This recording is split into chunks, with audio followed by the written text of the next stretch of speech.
सुशील दोषी जी,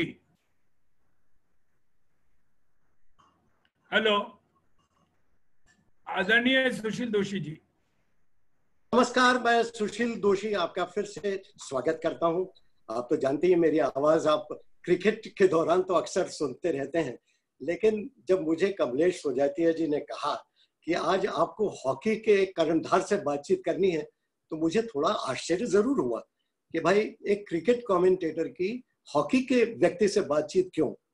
तो उन्होंने कहा कि भाई आजकल जमाना है अनेकता में एकता का।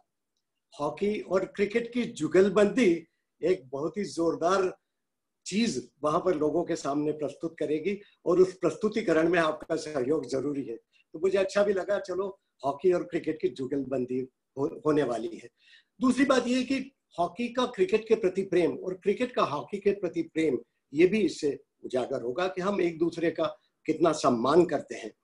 और तीसरी बात जो मुझे लगी कि देखिए, किसी भी सफल व्यक्ति की जो जीवनी होती है ना, वो दो तरह के सफल व्यक्ति होते हैं। कुछ जीवनियां बिल्कुल सपाट होती हैं, जिनमें हमें दिलचस्पी तो जागृत होती है, लेकिन जिसके प्रति हम इतने ज्यादा मोहित नहीं होते हैं कि लंबे समय तक हमारे दिमाग में और हमारे हृदय पटल पर वो चीज हमेशा कायम रहे। लेकिन जब आप मीर रंजन नेगी जी की कहानी सुनते हैं तो एक ही जीवन में देखिए, वे नायक भी बने, खलनायक भी बने, और जब उन्हें निरस्त कर दिया गया, वो निराश हो गए, उसके बाद फिर से उभर कर आए, जैसे राख के ढेर में से कोई व्यक्ति फिर से उभर जाता है। तो ये सब देखकर हमें बड़ी प्रेरणा मिलती है। मुझे याद है कि बचपन में जब स्कूल में पढ़ता था तो मैं एक मैच खेलने गया। मुझे लगता था कि मैं बहुत अच्छा खिलाड़ी हूँ, तो मैं एक मेरे कजिन ब्रदर को भी वहां पर मैच देखने ले गया, लेकिन पहली ही गेंद पर क्लीन बोल्ड हो गया। तभी मुझे लगा कि कहना बहुत आसान है, कमेंट्री करना बहुत आसान है, खेलना बहुत ही मुश्किल काम है। इसीलिए तब से मैं खिलाड़ियों का बड़ा सम्मान करता हूँ। और दूसरी बात जो मुझे याद है कि WG ग्रेस का नाम आपने भी सुना होगा, क्रिकेट के बहुत बड़े व्यक्तित्व थे। उन्होंने एक बार जब मैच में खेलने गए तो 0 पर ही आउट हो गए और अंपायर ने उन्हें LBW आउट करार दिया। तो उन्होंने अंपायर को कहा कि भाई, ये 50,000 दर्शकों की भीड़ तुम्हारी अंपायरिंग देखने नहीं आई है, मेरा खेल देखने आई है, तुमने मुझे LBW दे दिया, ये बहुत बुरा किया। तो ये तो मजाक में उन्होंने कहा था, लेकिन मैं आपको सचमुच में आज कह रहा हूँ कि मैं यहाँ पर, आप मेरी बात सुनने नहीं आए, मीर रंजन नेगी की बात सुनने आए। उनकी कहानी ऐसी है कि आप उनके सुख में आप खुद मुस्कुरा देंगे, उनकी निराशा में आप भी निराशा के भंवर में डूब जाएंगे, और उनके आत्मविश्वास में आपको लगेगा कि जैसे आप ही आत्मविश्वासी हो गए। उनकी बातों से आपको प्रेरणा मिलेगी, और जब वो उन्हें पीड़ा मिलते देखेंगे तो हमें लगेगा कि जैसे हमारी आंखें डबडबा आई है। तो वो ऐसे मीर रंजन नेगी की कहानी हम, चलिए अब ज्यादा आपका वक्त नहीं लूंगा, उन्हीं की जबानी उन्हीं की कहानी आपके समक्ष प्रस्तुत है।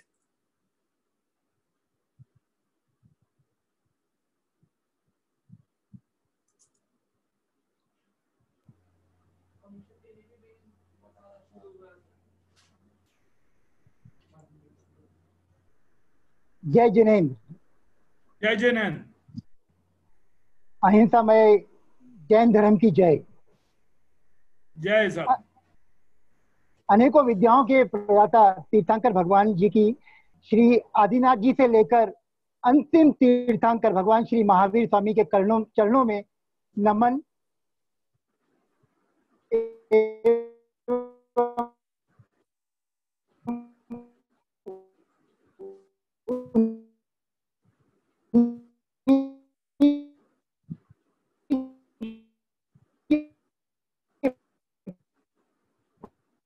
सर आपकी आवाज सर ब्रेक हो रही है का काफी। वर्तमान में पालन कर रहे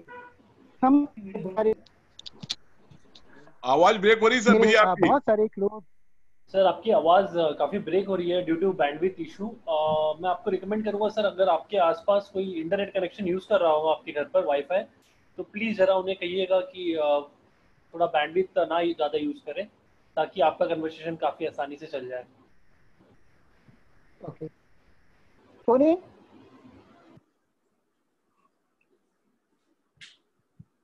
can you hear me now? Thank you. We can hear you, sir. Hello, can you? Yeah, Yes, we can hear okay, you, sir. Yeah. मेरे बहुत सारे क्लोज फ्रेंड्स हैं। हाँ हाँ, वो सब जैन धर्म के अनुयायी हैं और उन्हीं से मुझे एक बात समझ में आती है कि जैन धर्म धर्म नहीं है बल्कि आचरण का एक नाम है। भारत मंदी यदि अगर विश्व गुरु बन सकता है इस समय भी, तो वो केवल जैन सिद्धांतों के पर। कोरोना से हम जो बचाव पा सकते हैं यदि हम, तो प्रत्येक प्राणी मात्र से क्षमा भाव, आहार विशुद्धि, चरित्र विशुद्धि और आत्मानुशासन जैसे जिन सूत्रों को अपने जीवन में अंगीकार करें। मैं तहे दिल से शुक्रिया अदा करूंगा कमलेश भाई सुजेतिया जी का, जो सेक्रेटरी हैं जीतो के, श्री भगवत सिंह जी नागौरी जी का, चेयरमैन जीतो इंदौर, प्रदीप जैन जी का, रमेश दुगर जी का, रमेश जैन साहब का, सुनील नाहटा जी का, और तमाम जीतो के जो लोग हैं आज यहाँ हम लोगों के साथ में जुड़े हैं। मैं तहे दिल से हमारे Acro college group of institutes, खासकर अशोक जी सुजेतिया जी का, आनंद जी सुजेतिया जी का, आशीष और गौरव सुजेतिया जी की तरफ से सभी का हार्दिक अभिनंदन करता हूँ। दोस्तों, मैं कोई मोटिवेशनल स्पीकर नहीं हूँ, मैं कोई मैनेजमेंट गुरु नहीं हूँ, लेकिन मैंने हिंदुस्तान की हॉकी टीम को बखूबी मैनेज किया। और आज जब मैं आप लोगों के बीच में हूँ तो यकीन मानना, मेरा जो हृदय है वो गर्व से इतना ज्यादा गौरवान्वित है, क्योंकि कोरोना के इस महामारी के दौर में जिस तरीके से उस महाकुंभ में आप लोगों ने 250 करोड़ की आहुति दी और सारे के सारे लोग जिस तरीके से जुड़े, उसे देखकर मुझे वाकई बहुत गर्व हुआ कि मैं एक ऐसे ग्रुप के साथ में उनके साथ में जुड़ रहा हूँ जो जिन्होंने इतना बड़ा काम किया है और जो करने वाले हैं। और आने वाले समय में भी मुझे लगता है कि जो हमारी इकोनॉमी है उसकी आधारशिला जो है वो आप लोगों के कंधे पर रहेगी। मैं कोई इकोनॉमिस्ट नहीं हूँ, मेरा जीवन जो है पूरा वो खेल से जुड़ा रहा, तो आज मैं वही कहानी आप लोगों के साथ में शेयर करने के लिए यहाँ पर उपस्थित हुआ हूँ। मैं याद करता हूँ उस दिन को जब पहली बार 1972 के आसपास मेरी माँ मेरा हाथ पकड़कर मुझे प्रकाश क्लब इंदौर के मैदान में लेके गई। प्रकाश क्लब इंदौर यहाँ पर नौलखा के पास में एक छोटा सा ग्राउंड हुआ करता था, वहाँ पर उसको थोड़ा सा कब्जा किया हुआ है, लेकिन उस दौरान करीब करीब 100 लोग सवेरे और 100 लोग शाम को वहाँ पर हॉकी खेलते थे। और वो दौर ऐसा था जब हॉकी की पॉपुलरिटी और क्रिकेट की पॉपुलरिटी दोनों ऑलमोस्ट सेम थी। और सुशील दोषी जी जो आज जिनका मैं तहे दिल से शुक्रिया अदा करता हूँ कि वो इतने महान आदमी हैं, पद्मश्री हैं, और मेरे एक पहले वाले फंक्शन में भी उन्होंने एंकरिंग किया था, तो वो इस बात को मानेंगे कि जितना पैसा क्रिकेट में मिलता था उस जमाने में, तकरीबन उतना ही पैसा जो था वो हॉकी में भी मिलता था। टेलीविजन वगैरह था नहीं, लोग जसदेव सिंह जी की कमेंट्री सुनने के लिए रोज रात को बहुत देर तक वहां पर रेडियो से अपने कान लगा के सुन के बैठे रहा करते थे। बच्चे बच्चे की जुबान पर हॉकी प्लेयर्स के नाम हुआ करते थे। और जब मैं वहां गया तो मेरी माँ ने मुझे एक अपने पहले कोच से मिलवाया। मेरे एक कोच हैं वहाँ, उनका नाम अशोक यादव है। तो मेरी माँ ने उनसे कहा कि इसके साथ में किसी भी किस्म की रियायत न करना, और उन्होंने वैसे ही किया। जब हॉकी मेरे हाथ में आई पहली बार, तो यकीन मानना मेरी जिंदगी बदल गई। दरअसल खेल के मैदान की ताकत को सिर्फ वो इंसान समझता है जो खुद खेलता है, और खेल के मैदान में जो जितना पसीना बहाता है, तो जब वो मैचेस होते हैं तो उसमें उतना ही कम लहूलुहान होता है। The more you sweat in practice, the less you bleed in battle. उसके बाद में 1975 में हिंदुस्तान ने अपना पहला वर्ल्ड कप जीता। हॉकी का इतिहास ऐसा रहा है कि हम लोगों ने 8 गोल्ड मेडल जीते हैं आज तक ओलंपिक्स के अंदर। और हम लोगों ने, जब मैंने 75 में खेलना शुरू किया तो पहला और आखिरी वर्ल्ड कप था जो हम लोगों ने जीता था। अजीत पाल सिंह उस टीम के कप्तान थे। मलेशिया में खेले गए उस मैच में ध्यानचंद जी के जो बेटे थे अशोक ध्यानचंद, उन्होंने फाइनल्स में गोल मार के हिंदुस्तान को जिताया था। 1976 में मैं भोपाल चले आया। एक कंपनी हुआ करती थी यूनियन कार्बाइड। तो यूनियन कार्बाइड जो कंपनी थी वो वही कंपनी थी जिसमें आपको याद होगा गैस कांड हुआ था और करीब 20-25 हजार लोगों की जानें गई थी। जब मैं वहाँ गया कुछ समय के बाद में वो जो कंपनी थी वो डिसॉल्व हो गई और जो वो लोग स्टाइपेंड देते थे वो आना बंद हो गया। पैसे की तंगी थी। पिताजी वहाँ घर से 200 रुपये कुछ भेजा करते थे। मेरे माता पिता दोनों टीचर थे, हम लोग 3 भाई थे। तो पैसे की तंगी की वजह से मैंने अपने दोस्त की बसों में बस कंडक्टर का काम शुरू कर दिया। उसके बाद में जब कॉलेज से थोड़ी सी स्कॉलरशिप आई तो हम लोगों ने मिलके कुछ एक टॉल खरीदा, लकड़ी का टॉल, और हम लोग वहाँ पर वो लकड़ी फाड़ने लगे। थोड़ा सा पैसा और आया। भोपाल की जो बदमाश लोगों की कंपनी है, मैं उसमें अपने आप को घिरा पाया। और एक दिन मैंने अपने आप को अपने उस जमाने के उन दोस्तों के साथ में, एक मेंबर ऑफ पार्लियामेंट हुआ करते थे गुफरान आजम, उनके पीछे ना नंगी तलवार लेके भागते हुए पाया। उस रात को मैं सो नहीं सका और मैं जब सोचता रहा कि क्या मैं भोपाल में तलवारबाजी करने आया, मैं तो यहाँ हॉकी खेलने के लिए आया। अगले दिन मैं उनके पास में गया और मैंने उनसे कहा कि मैं सर यहाँ आपके बुलावे पर आया। वो उन्होंने टीम बनाई थी और जब टीम टूट गई तो उन्होंने पलट के देखा नहीं कि मेरा क्या हश्र है। तो मुझे ऐसा लगा कि शायद जो जिस हालात में मैं पहुंचा था उसमें उनकी भी जवाबदारी थी। हम लोगों की निगाहें मिली और एक ऐसी बॉन्डिंग बनी जो पिछले साल तक बरकरार थी। पिछले साल उनका इंतकाल हुआ। न जाने ये खबर कैसे इंदौर पहुंच गई और मेरी माँ आई, वो मेरे को अपने साथ में इंदौर ले गई। उन्होंने मुझे डांटा नहीं, फटकारा नहीं, कोई अपशब्द नहीं कहे उन्होंने, और सिर्फ मेरा जो टिकट था वो खड़गपुर का करा दिया।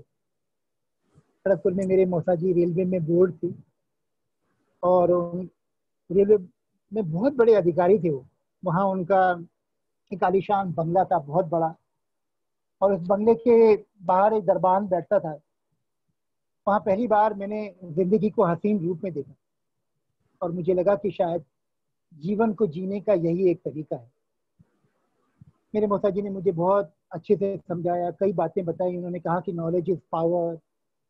आपका जो एजुकेशन है, आपका क्वालिफिकेशन है, ये सब उतना महत्व नहीं करता है जितना महत्व करता है आपका आत्मविश्वास। सकारात्मक सोच का दूसरा नाम है आत्मविश्वास। और जो लोग अपने आप पे विश्वास करते हैं वो हमेशा दूसरी मिट्टी के बने होते हैं, वो कभी किसी से घबराते नहीं। और उनकी बातों का एक जबरदस्त असर हुआ मुझ पर। जब मैं वापस इंदौर आया तो मैं एक दूसरा इंसान था। I was a different person all together. I was very focused, मुझे जिंदगी में क्या करना है। उसके बाद उस साल जब इंडियन यूनिवर्सिटीज की हॉकी टीम बनी, कंबाइंड यूनिवर्सिटीज की सारे कॉलेजेस की इंडिया की टीम बनी, तो उसकी दोनों जूनियर और सीनियर हॉकी टीम में मैंने अपनी जगह बनाई। उसके बाद जब जूनियर वर्ल्ड कप हुआ तो उस जूनियर वर्ल्ड कप में मैं फर्स्ट गोलकीपर के रूप में हम लोग गए। उसके बाद बहुत सारे टूर्नामेंट्स हुए हिंदुस्तान के, उसमें हम लोगों ने हिस्सा लिया। हिंदुस्तान ने अपना 8वां गोल्ड मेडल जो था वो रशिया में मॉस्को में जीता था। भास्करन उस टीम के कप्तान थे। उसके बाद 82 का वर्ल्ड कप में हम लोग खेले। उसके बाद में आया ये एशियन गेम्स, जिस कहानी के ऊपर ये पूरी मूवी बनी थी, तो जो किस तरीके से हुआ था। दोस्तों, खेल जगत के इतिहास में 2 लम्हे ऐसे हैं जिन्होंने हिंदुस्तान के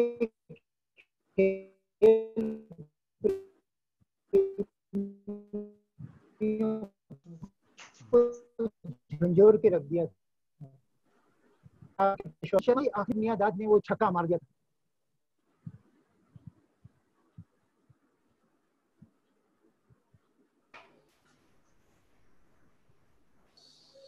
सर फिर से आपके बैंडविड्थ में थोड़ा दिक्कत आ गई है। वो एक मैच और दूसरा थोड़ी यकीन मानना सी मेरे हाँ थोड़ी सर वापस नेटवर्क में थोड़ा बैंडविड्थ में इशू आ गया है फिर से।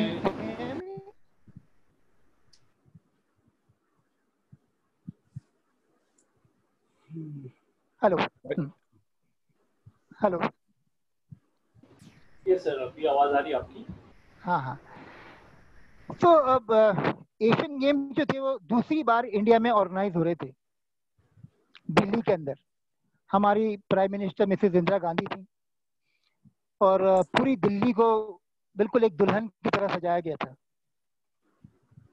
नए नए फ्लाईओवर्स बन रहे थे, नए नए स्टेडियम का निर्माण हुआ था, लाइटनिंग इतनी लाइटनिंग। हमारे स्पोर्ट्स मिनिस्टर मिस्टर बूटा सिंह हुआ करते थे। वो अक्सर राजीव गांधी जी के साथ में वहाँ एशियन गेम्स के विलेज में आते थे। राजीव गांधी जी उस समय इंडियन एयरलाइंस में पायलट की नौकरी छोड़कर सियासत में कदम रख रहे थे, पॉलिटिक्स में आ रहे थे वो। तब ये दोनों के दोनों जो वहाँ एशियन गेम्स के विलेज में आते थे तो कहते थे कि मिसेस इंदिरा गांधी कहती हैं कि हिंदुस्तान ने अब तक जितने गोल्ड मेडल उस एशियन गेम्स में जीते हैं उनका वो महत्व नहीं है जितना महत्व है वो हमारे हॉकी गोल्ड का। तुम कैसे भी करके जीत जाओ और अगर तुम जीत गए तो विश्वास मानना हम तुम्हें वहां पंजाब में ट्रकों पर बैठकर घुमाएंगे और तुम्हारा वो इस्तकबाल होगा जिसकी तुमने कभी परिकल्पना नहीं की होगी। तुम्हारा प्रमोशन हो जाएगा, तुम करोड़पति हो जाओगे। लेकिन इन सब बातों ने हमें थोड़ा सा नर्वस भी किया। मेरा रूम पार्टनर था मोहम्मद शाहिद, बहुत बड़ा प्लेयर। हम 2 रात सो नहीं सके। हमारे जो कोचेस थे ना वो बहुत टेक्निकली कुछ बताते नहीं थे। वो लोग सिर्फ इतना कहते थे कि आज तुमसे तुम्हारी माँ अपने दूध का हिसाब मांग रही है, तुम्हारी बहनों ने जो राखी बांधी है वो तुम्हारी तरफ नजर उठा के देख रही है, देश का बच्चा बूढ़ा जवान सब लोग तुम्हारी तरफ देख रहे हैं, तुम्हें अपने देश के लिए मर जाना है, तुम्हें फना हो जाना है। हमें ऐसा लगता था कि जैसे हम अपने देश के बॉर्डर पे खड़े हुए हैं और पड़ोसी मुल्क से हमारी जंग होने वाली है। बहुत सारी टेक्निकल मिस्टेक्स भी करी। जो टीम के कोच थे उन्होंने जो रात को टीम बताई थी वो उन्होंने सवेरे चेंज कर दी। वो एक गुरमेल करके एक राइट हाफ खेलता था, बहुत अच्छा खेलता था, उसको उन्होंने लेफ्ट हाफ खिला दिया। उसके बाद में एक प्लेयर था राजेंद्र सिंह जो बाद में हिंदुस्तान की हॉकी टीम का कोच भी बना, नेशनल कोच। आप विश्वास करेंगे उसका घुटना पूरा टूट चुका था। फाइनल्स तक आने तक उसने एक भी मैच नहीं खेला था। लेकिन कोच ने जब उसे बुलाया, कहा कि राजेंद्र कल मैच है पाकिस्तान के साथ में, तुम खेलोगे? उसने कहा कोच साहब मेरी टांग कट जाएगी ना तो भी मैं पाकिस्तान के साथ में खेलूंगा और जीत के दिखाऊंगा। लेकिन जो लंगड़े घोड़े होते हैं वो रेस जीत नहीं सकते। जब हम लोग वो स्टेडियम में गए, नेशनल स्टेडियम में वो मैच था, जब वहां गए तो पूरा स्टेडियम दर्शकों से खचाखच भरा हुआ था। वहां पैर रखने की जगह नहीं थी। लोग हाथ में तिरंगा झंडा लेकर भारतीय हॉकी टीम के जीतने का इंतजार कर रहे थे।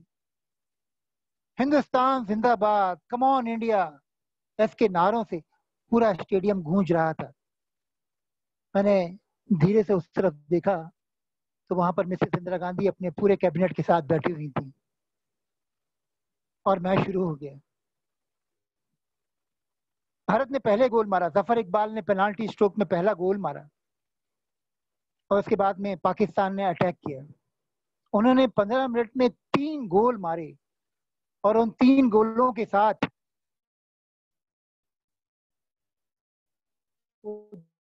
जो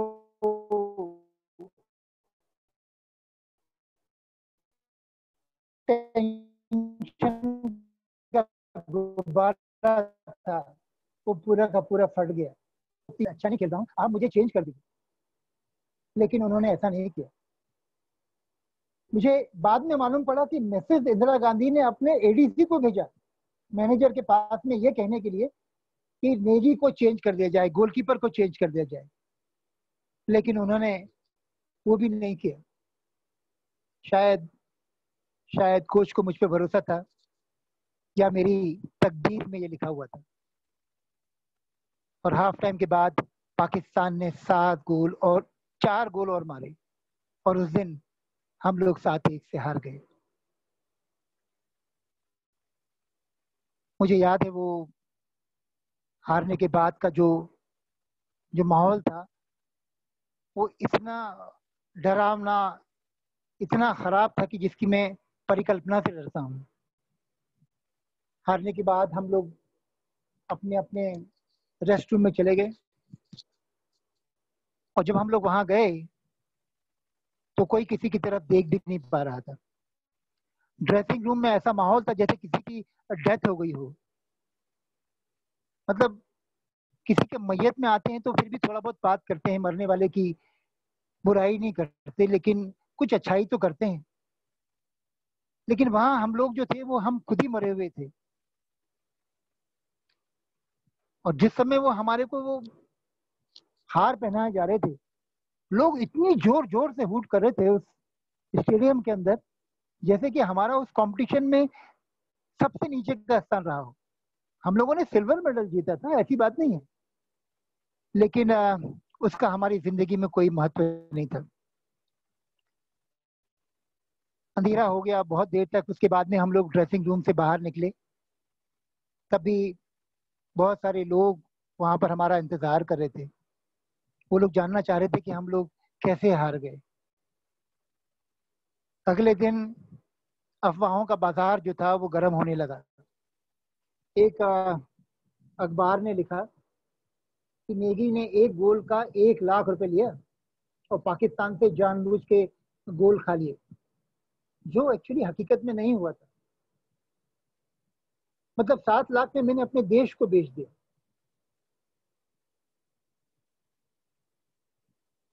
मैं समझ में नहीं आया कि एक्चुअली हुआ क्या था। जब मैंने उस मैच की वीडियो रिकॉर्डिंग देखी तब मुझे समझ में आया कि माजरा क्या है।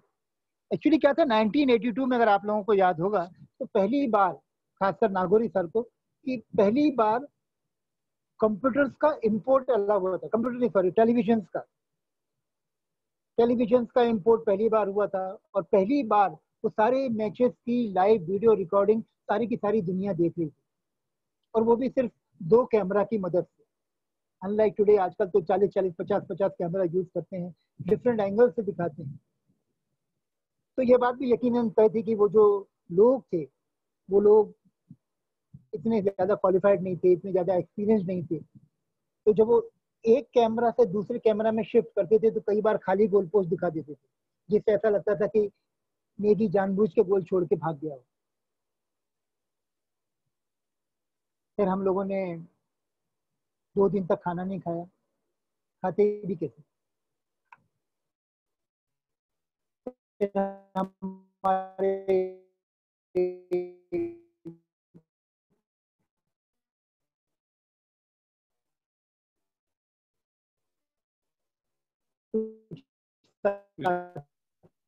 जो थे वो उन्होंने 50-60 आदमी लोगों ने उस रेस्टोरेंट को चारों तरफ से घेर लिया।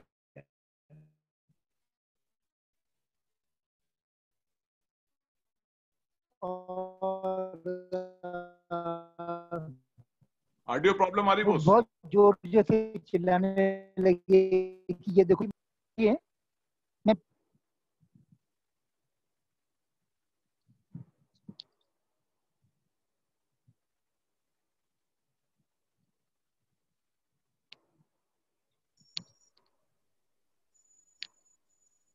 निखिल जी वॉइस नहीं आ रही है।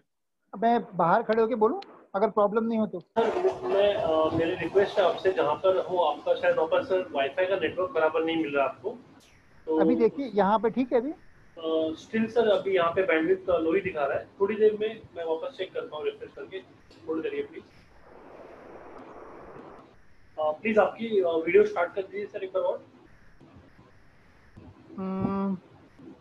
मैंने वीडियो अभी फिलहाल बंद की है ताकि आपको ऑडियो में दिक्कत ना आए।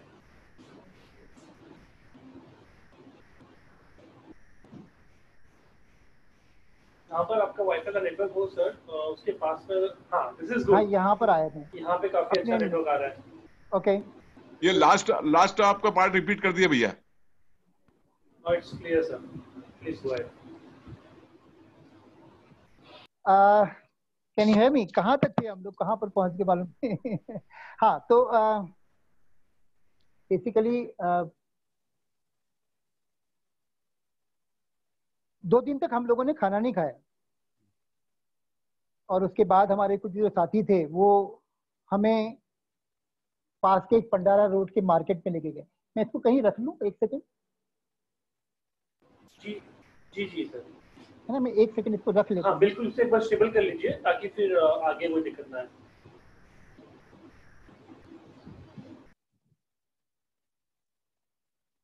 Can you hear me now? Neat and clear sir, perfectly we can hear you. Okay. उसके बाद 1 मिनट में एसी लगा लूं, 1 सेकंड। बिल्कुल सर।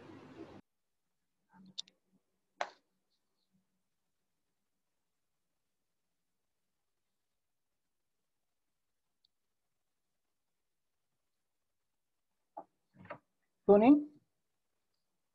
सोनी बेटा जरा एसी लगा दो।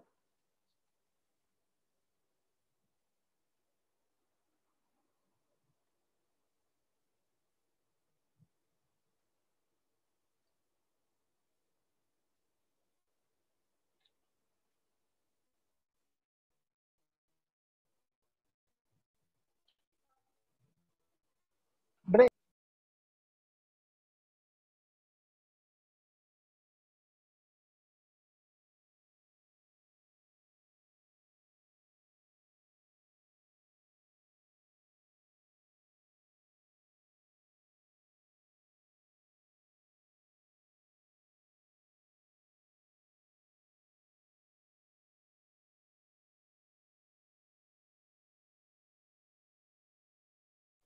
टेढ़ा तो नहीं है? Can you hear me? Yes sir, we can hear you. Okay. Please go ahead, thank you. 2 दिन तक हम लोगों ने खाना नहीं खाया। उसके बाद में हमारे कुछ साथी लोग थे, वो हमारे को वहाँ पास के पंडारा रोड के मार्केट में लेके गए, और हम लोग वहाँ बैठे ही थे कि कम से कम 20-25 लोगों की भीड़ ने उस रेस्टोरेंट को चारों तरफ से घेर लिया, और वो जोर जोर से चिल्लाने लगे। वो कहने लगे कि तुम लोग हारने की पार्टी मना रहे हो, तुम लोग इतनी बुरी तरह से हारे, पाकिस्तान से पैसा लिया और इस तरह से जश्न मना रहे हो। और जिस तरीके से वो पूरा का पूरा कमोशन हुआ, तो जो निवाले थे वो हलक से नीचे नहीं गए, और हम लोग वहां से फिर उठ के कैसे तो भी करके वापस अपने एशियन गेम्स के विलेज में आए। फिर क्या था, एक अखबार से दूसरा अखबार, दूसरे से तीसरा, सटायर्स लिखे गए, कार्टून्स बनाए गए, और जिंदगी जो है वो जी का जंजाल बन के रह गई। मेरी हालत उस राजा नंदा कुमार की तरह हो गई जिसे कभी लोग सर आंखों पर उठाया नहीं करते थे, उसका गुणगान गाते नहीं थकते थे। और आज आज बड़ी बेरहमी के साथ उसी राजा को फांसी के फंदे पर लटकाया जा रहा था। हिंदी के एक बहुत बड़े कवि हैं ओम प्रकाश आदित्य, उन्होंने एक बहुत जबरदस्त कविता जो थी वो मेरे पर बनाई।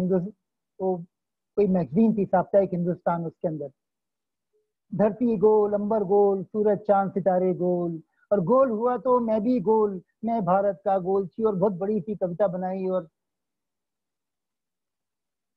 लेकिन वहां पर एशियन गेम के विलेज से जब मैं वापस घर में आने का मैंने प्लान बनाया, और मैं अपने रेलवे स्टेशन पहुंचा, तो रेलवे स्टेशन पे भी लोगों की भीड़ ने पहचान लिया।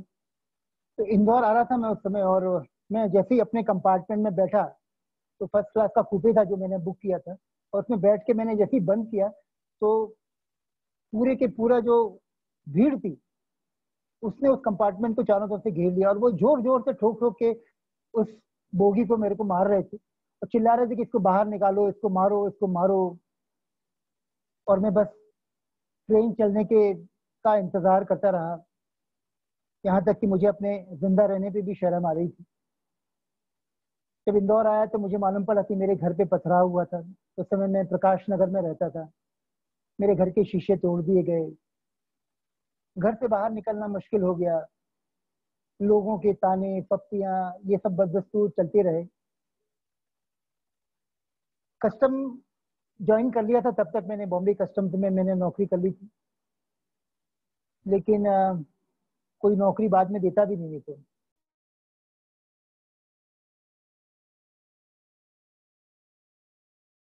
लोग थे वो मुझसे बात नहीं करते थे। वो कहते थे नेगी पेपर में आया कि तुम्हारी सीबीआई की इंक्वायरी चालू है, तुम्हारा कुछ लफड़ा हो रहा है और तुम अरेस्ट हो जाओगे, तो प्लीज हमसे दूर ही रहो। तो कोई बात भी नहीं करता था मुझसे, और इसी तरह से जिंदगी का 1 साल निकल गया। मेरे माता पिता ने सोचा कि ये कुछ आत्महत्या नहीं कर ले, सुसाइड कर ले, तो उन्होंने सोचा कि इसकी शादी कर देना चाहिए। तो मेरी धर्म पत्नी जो अभी हैं, उनको मैं बहुत पहले से जानता था। शी वॉज अराउंड 14 ईयर्स जब हमारी दोस्ती हुई थी। तो जब उससे शादी की बात निकाली गई तो लोगों ने कहा कि भाई ये तो गद्दार है, इससे शादी करोगी तो पूरी जिंदगी भर गद्दार की बीवी कहलाओगी। लेकिन उसने मुझ पर विश्वास किया। 1982 का हादसा था ये, एशियन गेम्स का। 1983 में 1 साल बाद शादी हुई। तो ये मेरे घर के सामने ही यहाँ पर वो पंडाल लगा हुआ था, और उस जमाने में जनरेटर्स नहीं यूज हुआ करते थे आम शादियों में।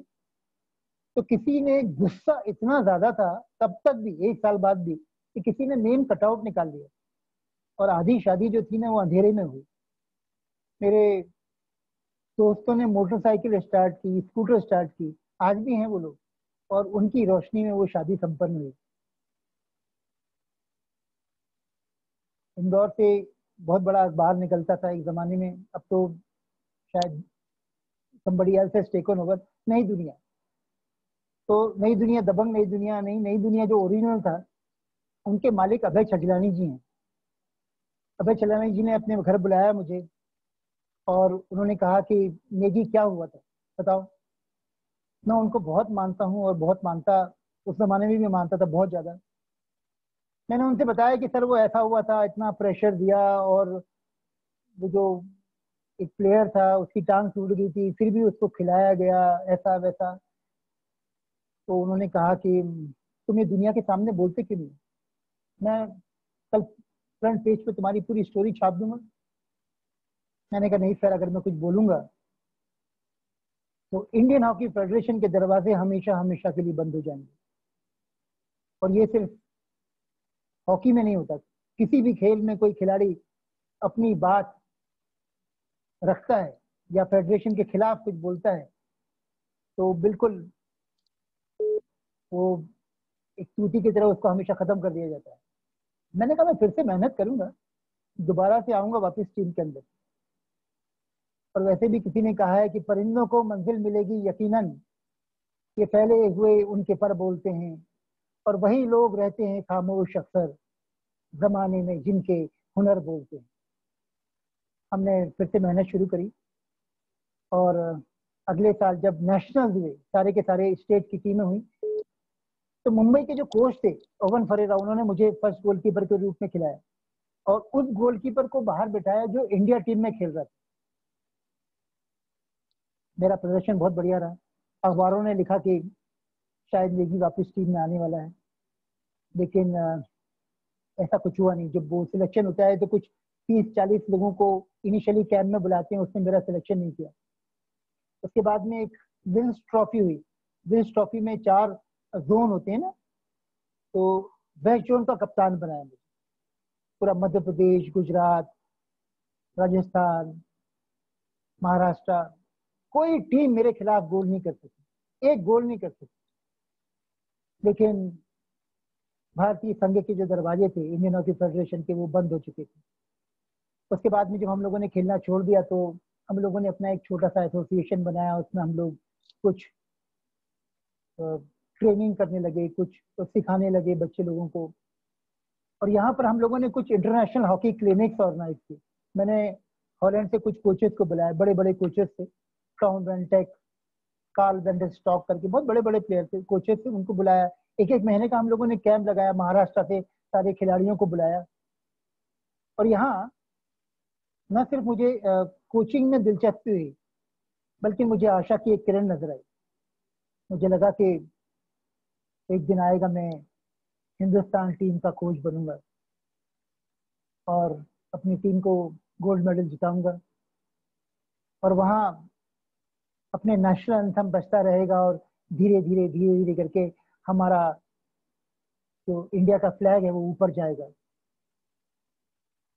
1, 2, 10, 16 साल बीत गए। चक दे इंडिया में कबीर खान को वापस आने में कितना टाइम लगा? तो 6 साल 4 महीने 14 दिन, मुझे 16 साल लगे। लेकिन यकीन मानना, उन 16 साल में एक दिन ऐसा नहीं गया होगा कि मैं मैदान में नहीं गया।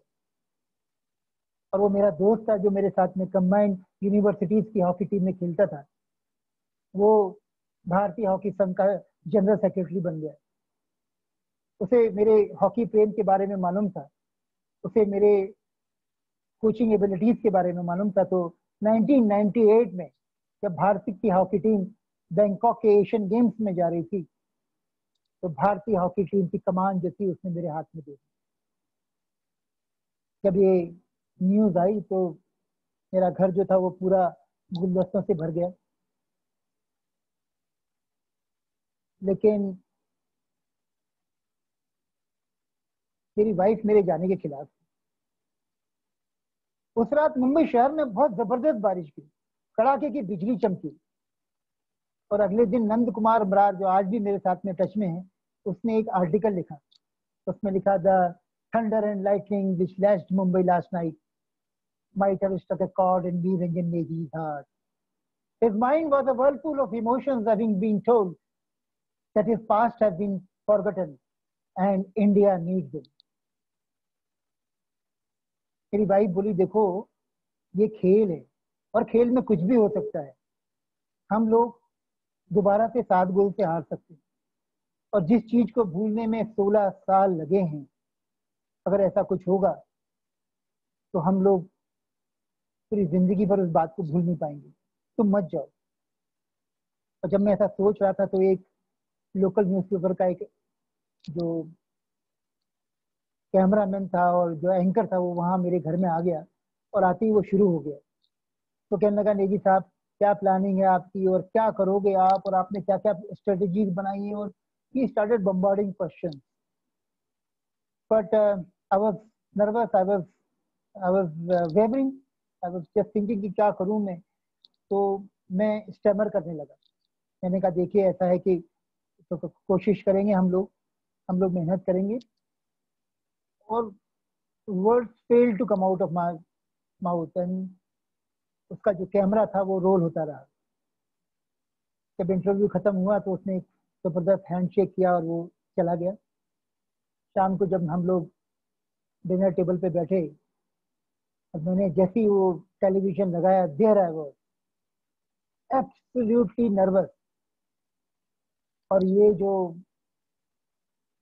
एंकर था ये बड़े गर्व से कह रहा था कि देखिए उस इंसान को जिसके ऊपर इल्जाम है कि जिसने पाकिस्तान के साथ में 7 गोल खाए और एक एक गोल का 1 लाख रुपए लिया, जिसने 7 लाख में अपने देश को बेच दिया, उसको हिंदुस्तान टीम का कोच बनाया जा रहा है। धन्य है, धन्य है, ऐसा सिर्फ इंडिया में होता है। तो फिर मुझे बहुत गुस्सा आया, और वो गुस्सा शायद वैसे ही होगा जैसे महात्मा गांधी जी को आया था जब साउथ अफ्रीका में वो अंग्रेजों ने उन्हें कंपार्टमेंट से बाहर निकाल के फेंक दिया था। मैंने कहा, तुमने मुझे, उन्होंने कहा था ना, मुझे तुमने अपने कंपार्टमेंट से बाहर निकाल के फेंका, मैं तुम्हें अपने देश से बाहर निकाल के फेंक दूंगा। The same night I took a flight and I went to Bangalore. Bangalore में हमारे जो वहाँ के जो डायरेक्टर थे, he was MP Ganesh. MP Ganesh was the former captain of the Indian hockey team. वो डायरेक्टर तो थे, लेकिन उनको पूरा मालूम था कि निरंजन नेगी कौन है। उनको मेरी दोस्ती के बारे में मालूम था कि वो ज्योति कुमारन से दोस्ती है। तो उन्होंने सोचा कि ये बैकडोर से इसकी एंट्री हुई है। आते ही उन्होंने पूछा कि यस, तुम यहाँ क्या करने के लिए आए हो? मैंने कहा sir I have come here as the coach of the Indian hockey team. हम लोगों ने बहुत मेहनत की, पूरी टीम ने बहुत मेहनत की, और 32 साल के बाद हिंदुस्तान ने 1998 का बैंकॉक का एशियन गेम्स जीता, जिसमें Dhanraj Pillay was the captain of the Indian hockey team. जब वापिस आए हम लोग तो एयरपोर्ट पे बहुत जबरदस्त स्वागत हुआ, और स्वागत भी कुछ ऐसा था कि हमारी टीम के 7 प्लेयरों को निकाल दिया उन्होंने, और दोनों कोचेस को निकाल दिया। ऐसा था कि वो किसी प्लेयर ने किसी मैनेजमेंट के खिलाफ कुछ बोल दिया था, उसका खामियाजा जो था वो टीम को भुगतना पड़ा, पूरी टीम को डिसॉल्व कर दिया गया।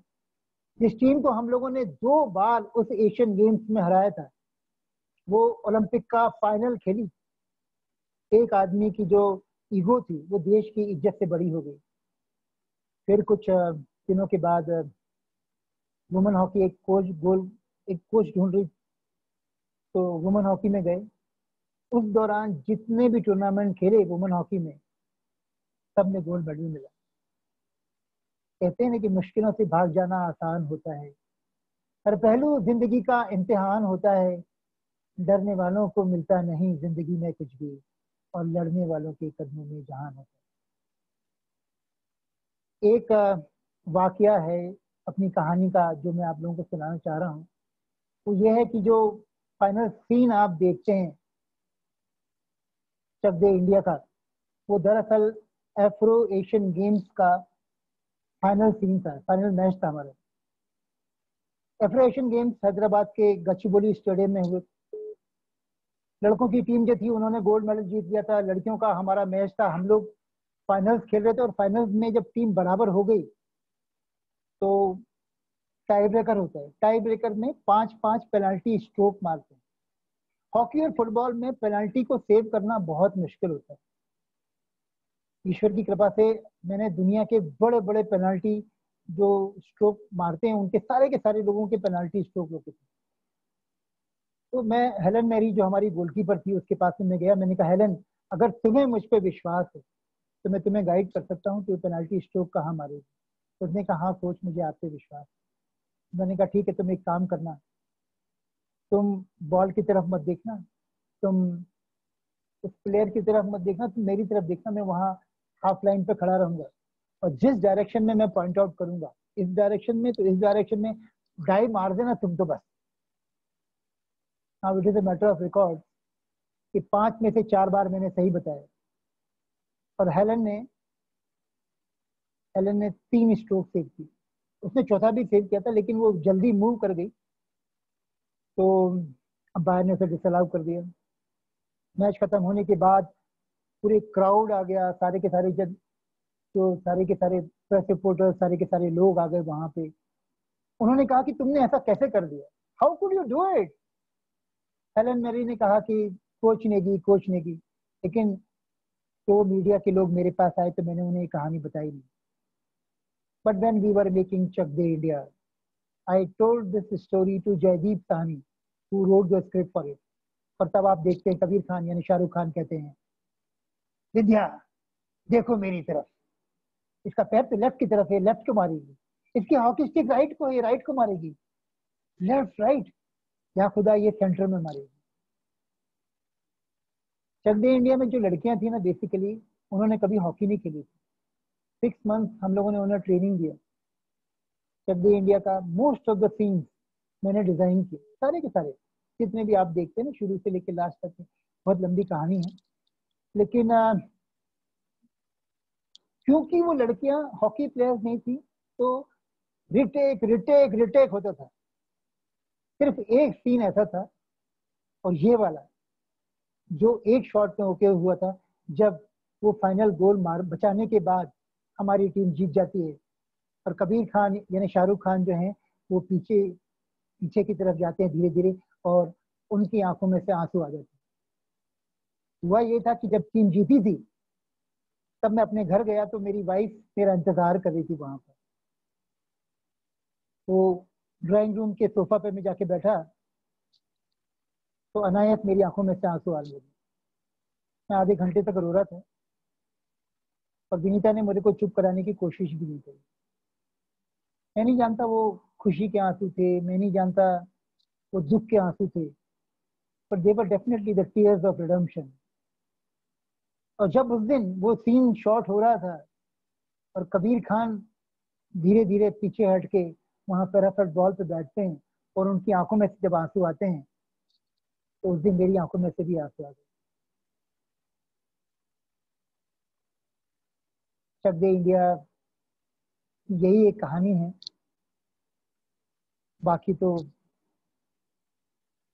ऊपर वाला है, वो सब कुछ कराता है, मैं समझता हूँ।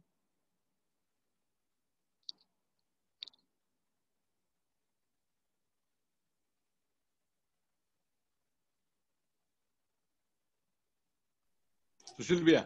हाँ देखिए, मैंने पहले ही कहा था कि इनकी कहानी जब आप सुनेंगे तो आपके हृदय पटल पर ये ऐसे छा जाएंगे कि जब आप ये मुस्कुराएंगे तो आपको लगेगा कि हमें भी मुस्कुराना चाहिए। जब इनकी पीड़ा झलकेगी तो आपकी आंखें भी डबडबा जाएंगी, और जब इन्हें निराशा लगेगी तो आप भी निराश हो जाएंगे।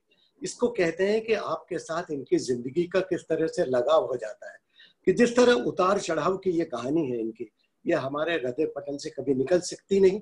और ये इतनी प्रेरणादायी कहानी है कि आपके दिल पर हमेशा के लिए छा जाती। मैं हमेशा ही मानता हूँ, देखिए ये भले ही कह रहे हो कि इस कहानी पर जो फिल्म बनी उसके कारण इन्हें प्रसिद्धि ज्यादा मिली, लेकिन मैं उसकी दूसरी बात कहता हूँ कि चूंकि ये कहानी में दम है इसलिए ये कहानी बनी।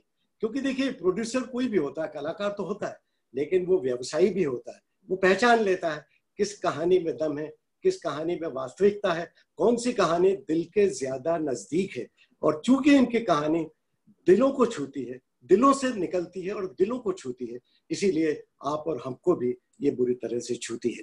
देखिए आपने ये कहानी आपने भी सुनी, मैंने भी सुनी, कुछ सवाल मेरे दिल में भी आ रहे हैं, क्योंकि मैं भी क्रिकेट से जुड़ा रहता हूँ और खेलों से भी जुड़ा रहता हूँ। और मीररंजन नेगी जी से सौभाग्य मिला, इनसे तो मेरी पुरानी पहचान भी है। मुझे बड़ा अच्छा लग रहा है इनसे बातचीत करके। लेकिन मैं इनसे एक सवाल पूछना चाहता हूँ कि देखिए हॉकी में गोल कीपिंग एक ऐसी विधा है कि जब आप गोल बचाते हैं तब तो कोई आपकी प्रशंसा नहीं करता, लेकिन जब आपके ऊपर गोल हो जाता है तो दुनिया आप पर तोहमतों की बौछारें लगा देती है। तो ऐसी विधा आपने क्यों चुनी? जैसे क्रिकेट में तो हम देखते हैं महेंद्र सिंह धोनी विकेट कीपर हैं, तो विकेट कीपिंग में एक ग्लैमर है, लेकिन हॉकी में तो वो भी नहीं। क्योंकि जब महेंद्र सिंह धोनी 12 सेकंड में कोई स्टंपिंग कर देते हैं तो लोग प्रशंसा करते हैं, अंपायर की भी कोई प्रशंसा नहीं करता, क्योंकि खेलने वाले की सभी प्रशंसा करते हैं। उसी तरह से हॉकी में फॉरवर्ड की प्रशंसा करते हैं, अच्छे टैकल करने की, डिफेंस करने वाले की प्रशंसा करते हैं, गोलकीपर की तो कोई प्रशंसा नहीं करता। लेकिन फिर भी आपने गोल कीपिंग की विधा क्यों चुनी, ये हमारे दर्शक भी जानना चाहेंगे। मुझे ऐसा लगता है कि कई बार जो है ना, किस्मत आपको उस मोड़ पे लेके जाती है जहाँ आपके अंजाम तक पहुंचाती है। मैं बहुत स्ट्रांगली मानता हूँ कि ना destiny plays a very important role in your life. मुझे याद है मैं बचपन में केंद्रीय विद्यालय में पढ़ता था, सेंट्रल स्कूल में, और मुश्ताक अली साहब हमारे को वहां पर एक बार कोचिंग देने के लिए आए। मुश्ताक अली साहब मतलब इतना बड़ा नाम था, या नाम है आज भी, कि मतलब हमें विश्वास ही नहीं हुआ। और 6-7 दिन जो उन्होंने वो जब हमारे सारे बच्चे लोगों को जो खासकर इंटरेस्टेड थे उनको जब वो ट्रेनिंग देना शुरू किया तो we almost became a cricketer. College के ज़माने तक आते आते मैं फुटबॉल में यूनिवर्सिटी खेला, वॉलीबॉल में मेरा यूनिवर्सिटी में सिलेक्शन हुआ। ऐसा कोई गेम नहीं होगा जो मैं बहुत बढ़िया लेवल पे नहीं खेलता हूँ। आज भी अगर मैं गोल्फ में शॉट मारता हूँ तो 270 280 आराम से जाता है यार्ड, है ना। टेनिस खेलता हूँ रेगुलरली। और जब मैंने कॉलेज में गोलकीपिंग स्टार्ट की तब मैंने इस बात को महसूस किया कि वो जो गोलकीपिंग है उसमें ये सारे खेलों का समावेश है। उसमें स्विमिंग की डाइविंग थी जी, आप बकायदा इधर उधर डाइव मारते थे, उसमें फुटबॉल की किकिंग थी, उसमें हॉकी के जो क्रिकेट,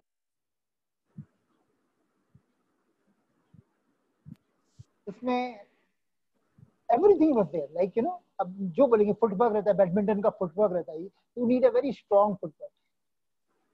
तो हॉकी का जो गोलकीपिंग का जो था वो एक पोर्शन ऐसा था कि वहां पर एक जगह खाली थी और उन्होंने मुझे खड़ा किया। जब मैंने वो गोलकीपिंग करके दिखाई तो ये बात भी सामने आई कि जो हम लोग पहाड़ी लोग होते हैं ना, ये लोग डरते नहीं है थोड़ा सा। गोलकीपिंग उस जमाने में इस किस्म से होती थी, सुशील जी आपको तो याद ही होगा कि हेलमेट भी नहीं पहनते थे, चेस्ट गार्ड नहीं पहनते थे, कुछ नहीं था, एक हैंड ग्लव रहता था, एक पैड्स देते थे, वो इतने बेकार क्वालिटी के पैड्स थे कि जब उसको खोलते थे तो उसके अंदर पूरा लाल हो जाता था। तो एक ऐसा आदमी टीम के अंदर चाहिए था उस समय जो मार खाए। और जब मैं भोपाल गया था, मुझे याद है जब मैं प्रैक्टिस करके निकला तो एक भोपाली थे साहब, उन्होंने बोले कि है ना मैं भी गोलकीपिंग करूंगा, और वो गोलकीपिंग के वहां पर पहुंच गए, लोग हिट मार रहे थे और वो बिना पैड के नंगे पैर से बॉलों को रोक रहे थे। तो एक जुनून चाहिए, तो जुनून जो था वो थोड़ा सा था और गोलकीपिंग किया। ये बात करीब 1998 के आसपास की है, जब खेलों में स्पेशली हॉकी में बहुत सारे नियमों में बदलाव आया। जब बदलाव आया तो गोलकीपर के ऊपर प्रेशर बहुत ज्यादा बिल्डअप होने लगा, यहाँ तक कि गोलकीपर का परफॉर्मेंस ये डिसाइड करने लगा कि टीम कौन सी जीतेगी। ये गोलकीपर जीत गया तो ये वाली टीम जीत गई, ये वाला गोलकीपर जीत गया तो ये वाली टीम जीतेगी। इस करके उन्होंने कुछ ऐसे कोच को ढूंढा जो एक गोलकीपर था। ये बात भी सही है कि जब आप हारते हैं तो सारा दोष जो है वो गोलकीपर के पर मढ़ा जाता है, लेकिन ये तो जीवन में वैसे भी होता है। जब भी आदमी कोई हारता है तो वो एक कटे पेड़ की तरह होता है, कोई उसको पूछता नहीं है, और जब जीतते हैं तो उसका जीत का जो सेहरा है वो सब लोग अपने चेहरे पर, अपने सर के ऊपर बांधना चाहते हैं। तो किस्मत लेके आई सुशील जी, बाकी तो और कुछ नहीं कहूंगा। ये आपने बिल्कुल ठीक फरमाया, क्योंकि कहते हैं ना कि सफलता के 100 बाप होते हैं।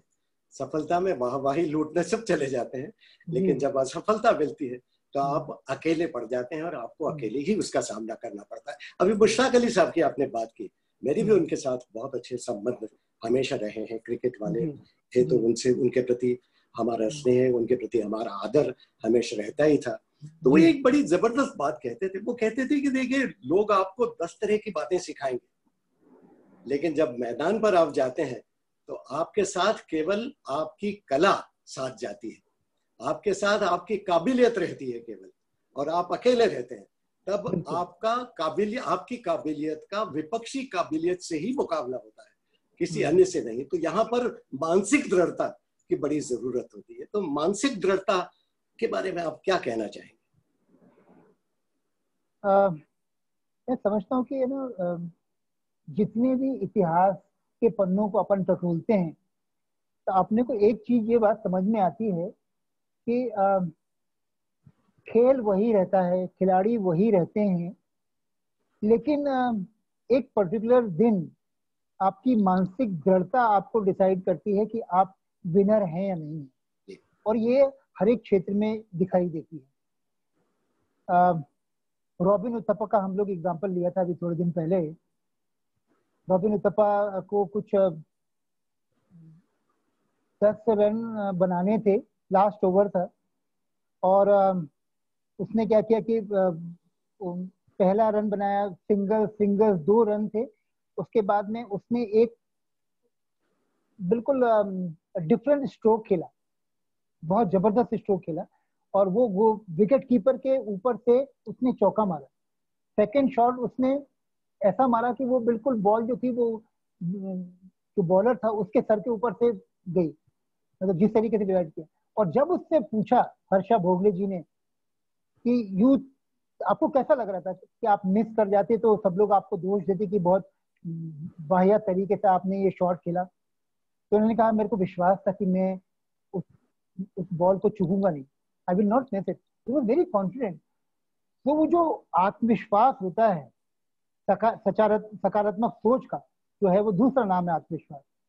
और जो लोग इस तरीके से सोचते हैं वो हमेशा दूसरी मिट्टी के बने होते हैं, वो कभी किसी चीज से घबराते नहीं है। तो मैं समझता हूँ कि attitude plays the most important role in anything, whatever you do.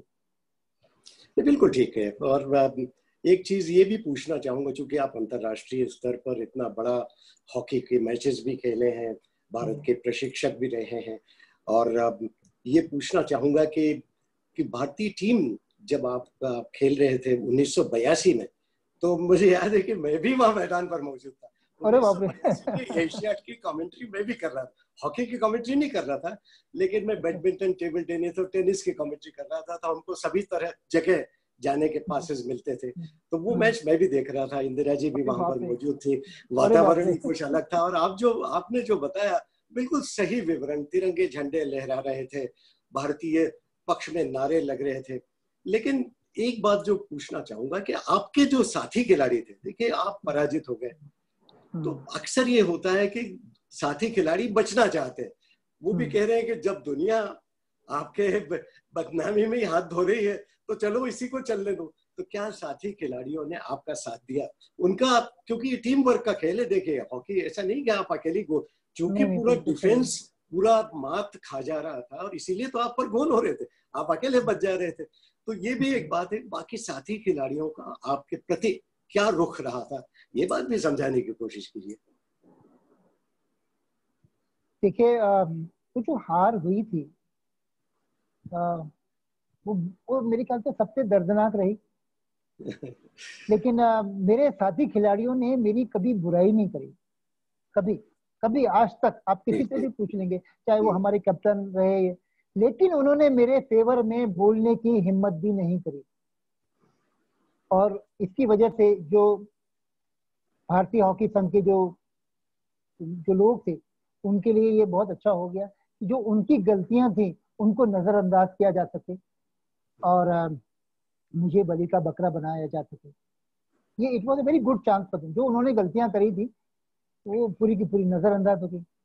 जैसा आपने बोला, गोलकीपर के ऊपर दोष मर दिया, बाकी जो टीम थी वो सारी की सारी है ना, कुछ समय के बाद में एक संडा टूर्नामेंट था वहां खेलने के लिए, और है ना वो जीत के वहां से पाकिस्तान के साथ में आ गए।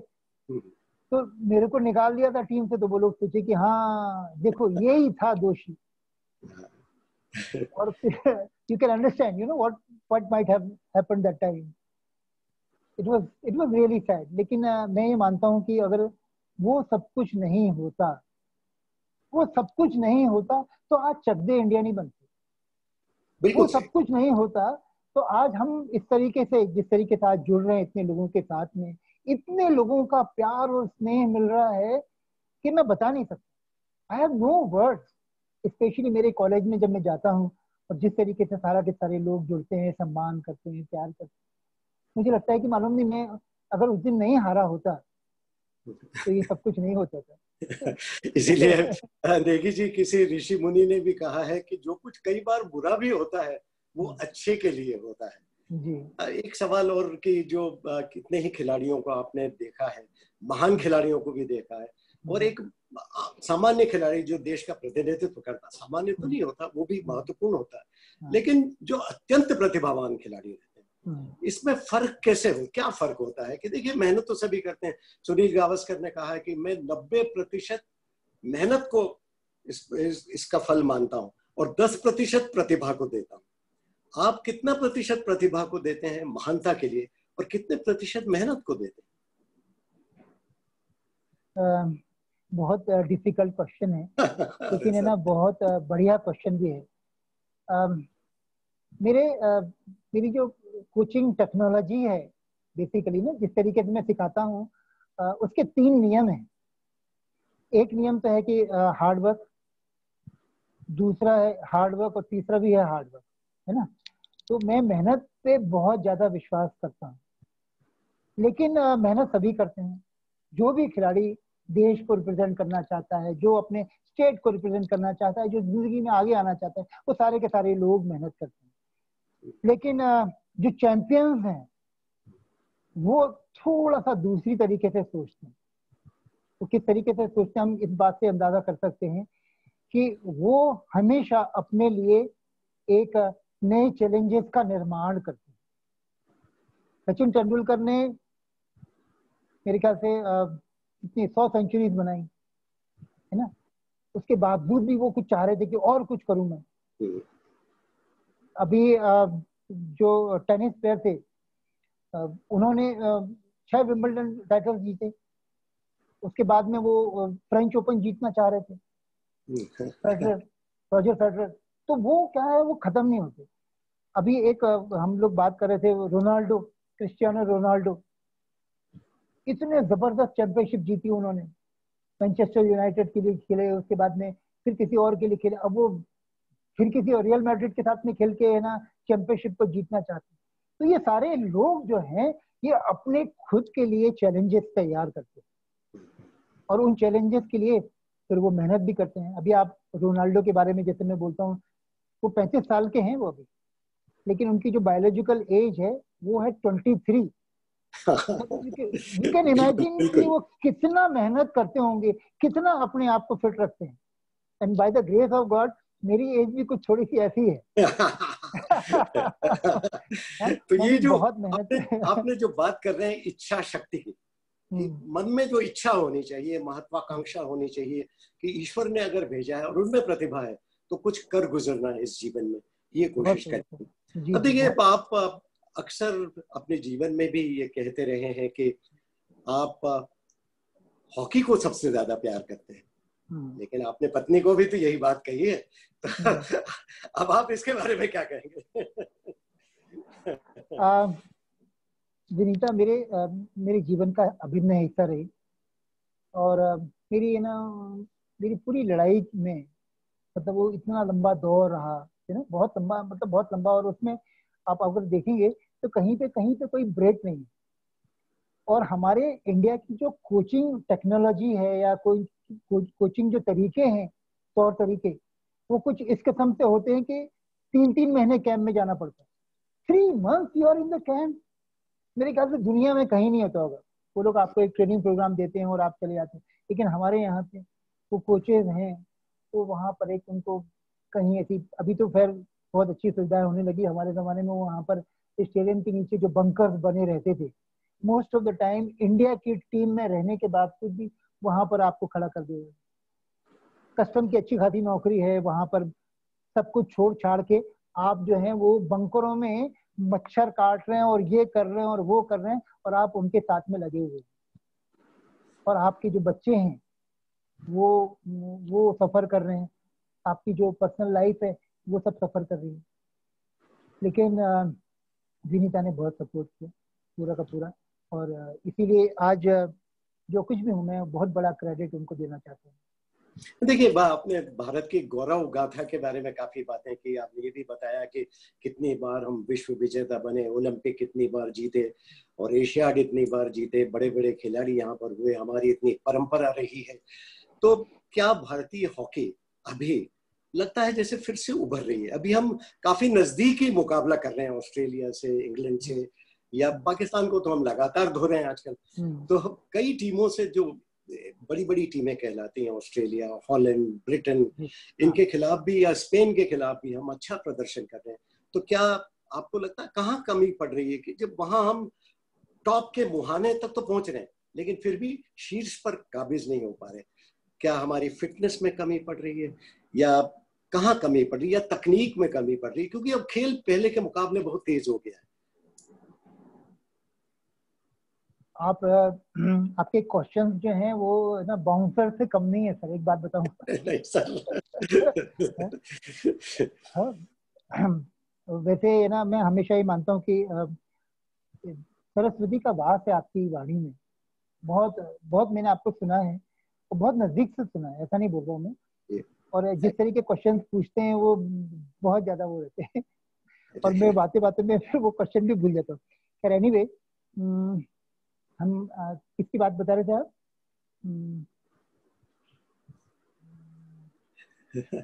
क्वेश्चन एक बार फिर से थोड़ा सा, मैं आपकी तारीफ करने के लिए भूल गया।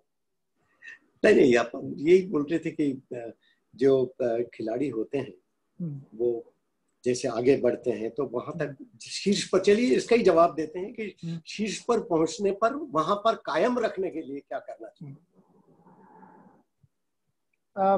बहुत ज्यादा डिसिप्लिन की जरूरत होती है। मैं तो ये समझता हूँ कि बहुत ज्यादा डिसिप्लिन।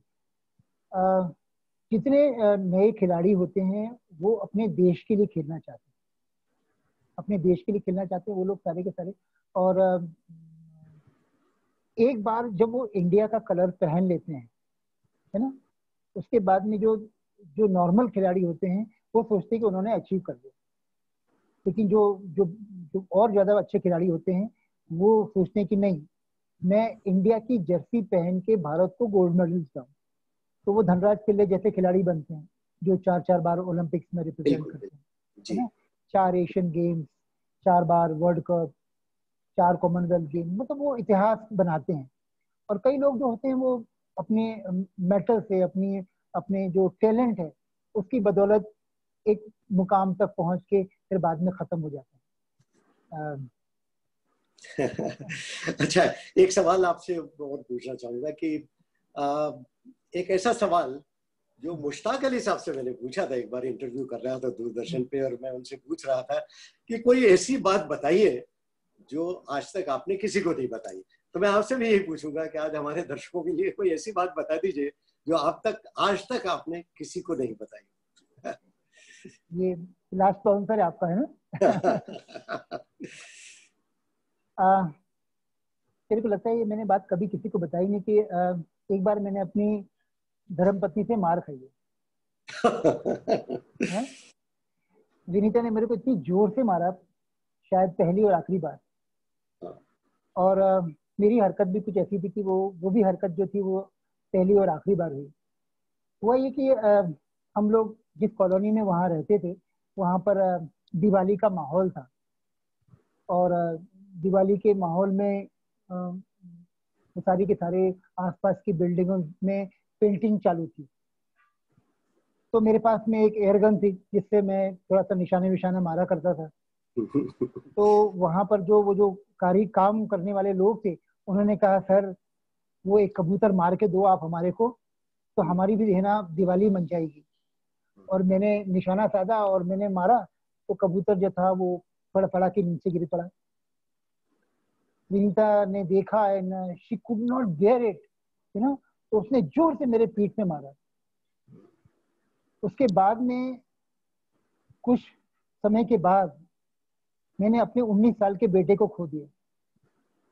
सुशील जी, आप मानेंगे नहीं माने, जितनी बार मैं अपने बेटे को याद करता हूँ, जितनी बार मैं अपने बेटे को याद करता हूँ उतनी बार मैं उस कबूतर को याद करता हूँ। तो जिस तरीके से, हाँ, संवेदनशीलता की हद है। मैं तो कहता हूँ नेगी जी, आपने जिंदगी में जो कुछ भोगा है और जो कुछ बातें इसी कारण आपके दिल से निकलती है, क्योंकि आपने खुशी के क्षण भी झेले हैं और निराशा के क्षण भी झेले हैं।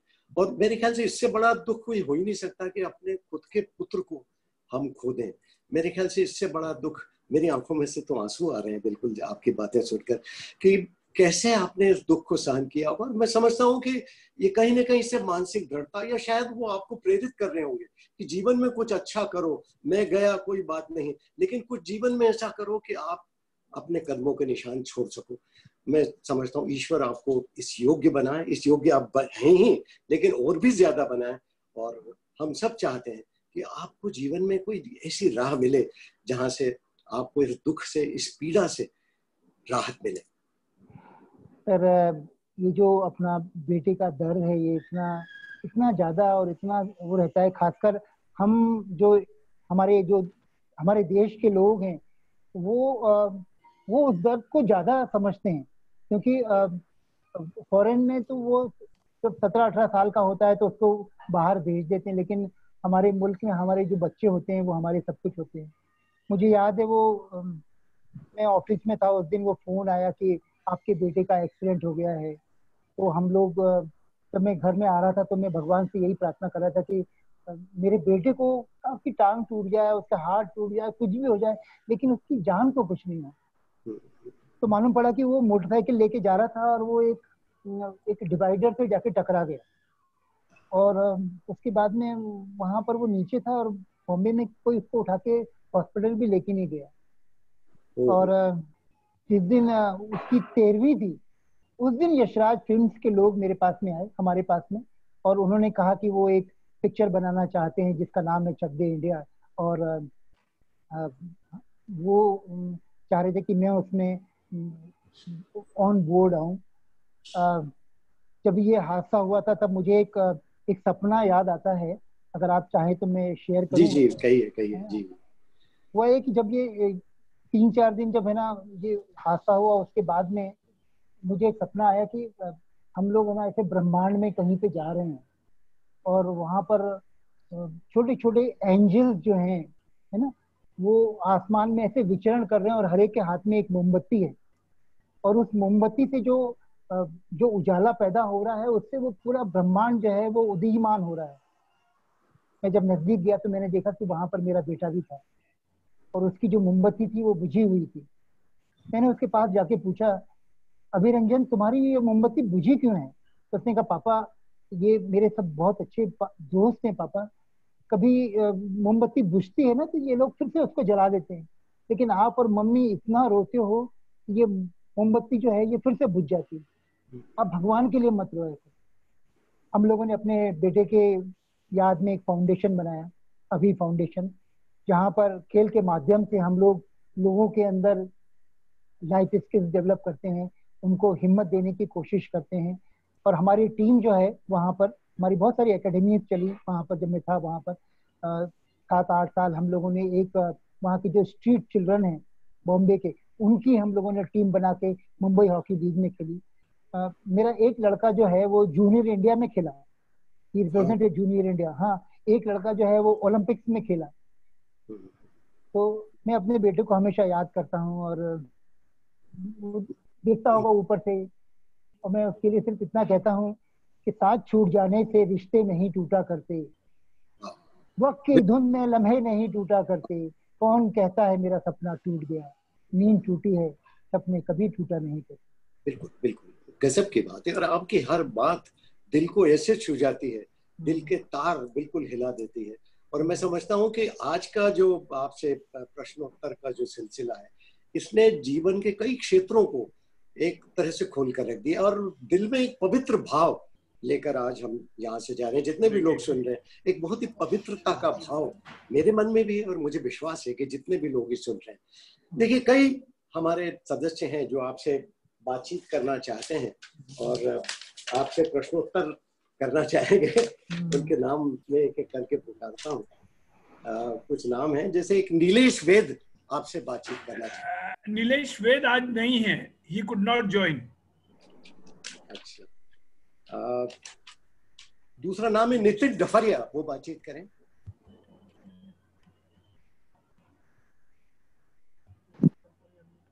नितिन भाई, नितिन भाई।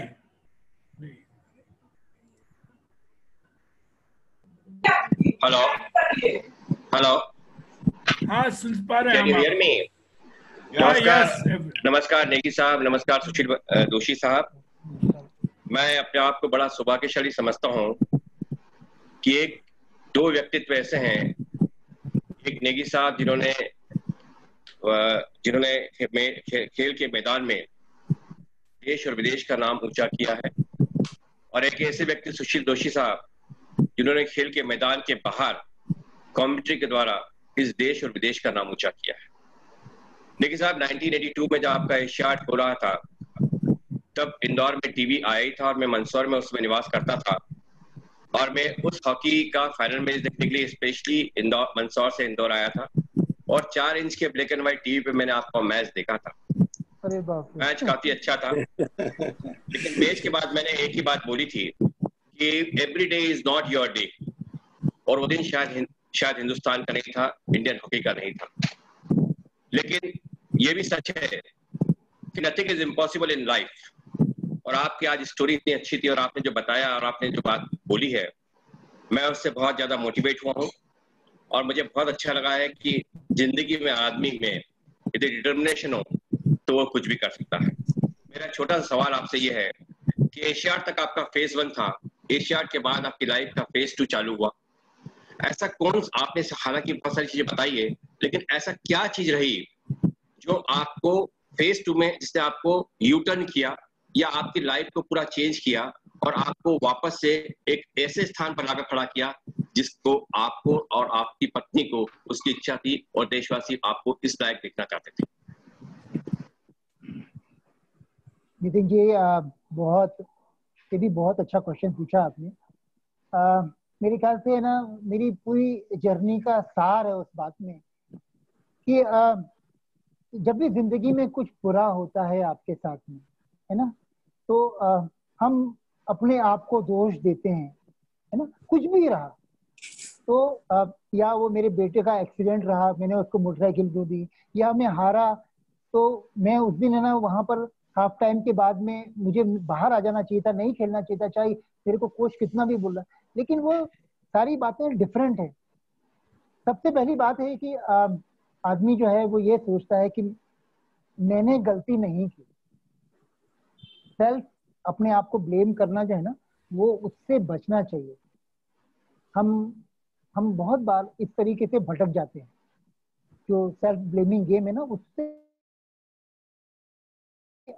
मेरे साथ में हुआ। जब मैं जानता था इस बात को कि जो कुछ भी हुआ एशियन गेम्स में, उसका मैं मतलब अभी भी मेरा पुराने दोस्त लोग जब उसकी बातें करते हैं, यू कैन इमेजिन कि वो जो जेल रोड थी, वहां पर नए नए वो टेलीविजन के थे, और वो वहां से लेके वहां तक 100-200 आदमी लोग उस दिन बाहर खड़े होके देख रहे थे, और वो ये देख रहे थे कि भाई हमारा नेगी खेल रहा है उसके अंदर।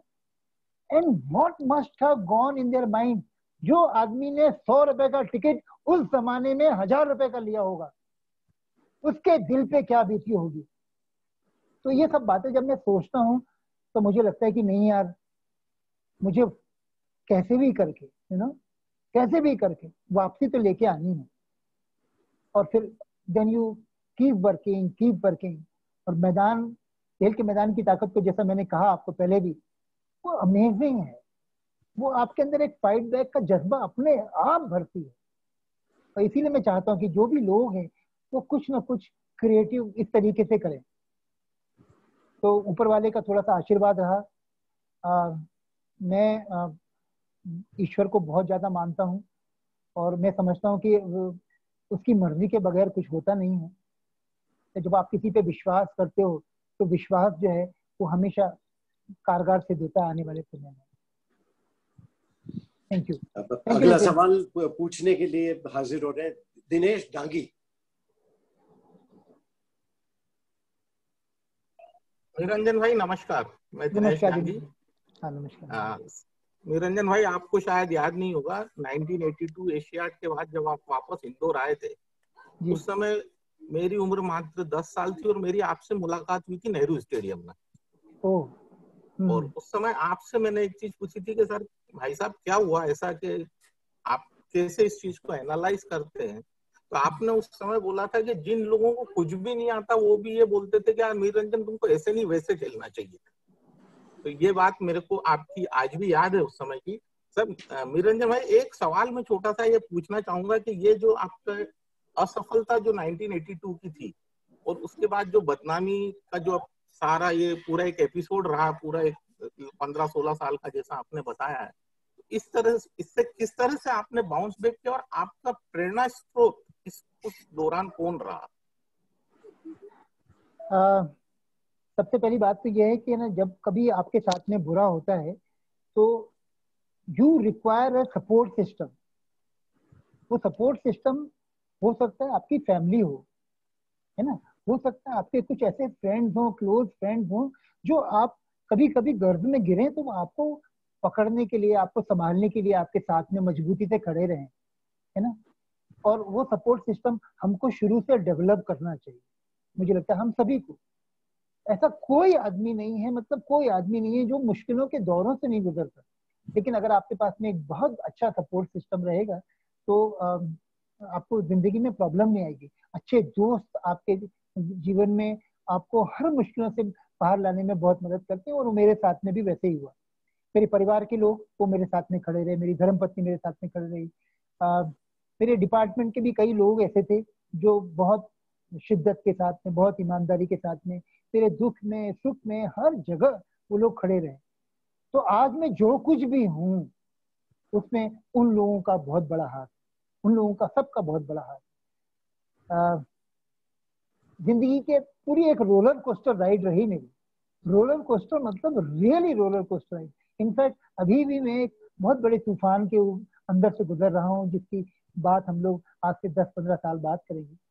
लेकिन उसमें यह है कि है ना, अच्छे लोग भी हैं जीवन में और बुरे लोग भी हैं, तो अपना टाइम हम लोगों को वेस्ट नहीं करना चाहिए उन अच्छे लोगों को खोने के लिए और उन खराब लोगों के साथ में अपना वक्त बिताने के लिए। तो ये मैं चाहता हूँ कि है ना, हम अपने साथ में उन लोगों को जोड़ें जो बहुत अच्छे लोग हैं। And I am very proud to say कि जो सुजतिया परिवार है जिनके साथ में मैं जुड़ा हूँ अभी, इंदौर का न सिर्फ बहुत अच्छा परिवार है, लेकिन जो उनकी संस्कृति है, जिस तरीके से वो लोग बर्ताव करते हैं, इतना कि कोई विश्वास नहीं कर सकता कि कोई कितना अच्छा हो सकता है। मतलब मुझे ये कह रहे थे कि जब मैं इनके ग्रुप को ज्वाइन कर रहा था कि सर आप कैसे ज्वाइन कर रहे हैं, तो एक बार आप ज्वाइन कर लेंगे तो you know things will change and they start paying you. लेकिन मैं आपसे कह रहा हूँ, अच्छे लोगों की दुनिया में कमी नहीं है, सच बताएं। बस ये है कि ईश्वर आपको उन लोगों से मिलवाए और उन लोगों के साथ में रखे। अगले प्रश्न पूछने वाले हैं गिरीश सोजातिया। आप सुन रहे हैं नेगी जी साहब? हाँ, नमस्कार गिरीश जी। नमस्कार सर, गुड इवनिंग सर। आपकी सब स्मरण सुने, आपकी स्टोरी सुनी, ये एक माइलस्टोन है हमारे लिए और इस फुर्सत के क्षणों में हम हमेशा याद रखेंगे। और एक चीज और बताऊं मैं आपको, जब भी हम दोस्त लोग कभी हॉकी के बारे में बात करते हैं तो आपका नाम हमेशा एक पर्याय के रूप में आता है। ये हमारे लिए बहुत अच्छी और फक्र की बात है। और आज आप सुना और इतने अच्छे दिल से जो आपने बातें बताई, वो एक मार्गदर्शक हो गए हम लोगों के लिए। और इस जो भी सुनेंगे सब लोग इसको, मैं बोलता हूँ, अनुसरण करना चाहिए।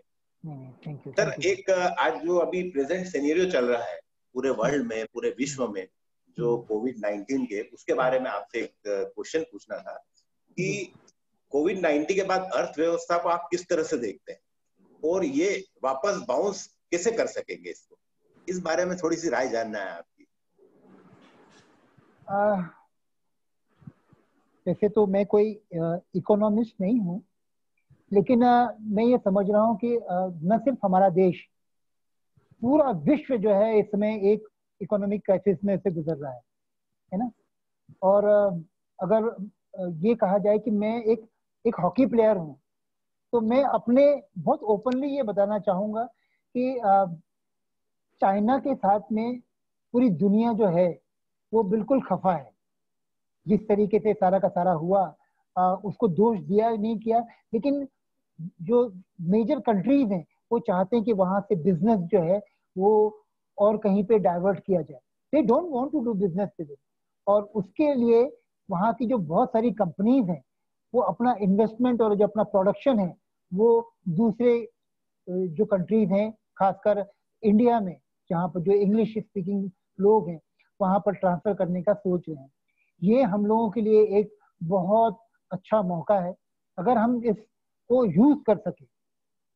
इस समय हम लोग जिस तरीके से जो प्लान बन रहे हैं, हमारे प्राइम मिनिस्टर और हमारे जो फाइनेंस मिनिस्टर जिस तरीके से प्लान कर रहे हैं, अगर उसके ऊपर ठीक तरीके से अमल होगा तो मैं समझता हूँ कि आने वाले समय में जो फार्मा इंडस्ट्री है स्पेशली, जो आज भी हम न जाने कितने 124 कंट्रीज में अपना माल सप्लाई कर रहे हैं, है ना, तो वो एक बहुत अच्छी तरीके से हमारी इकोनॉमी जो है वो वापस उठ के आ सकती है।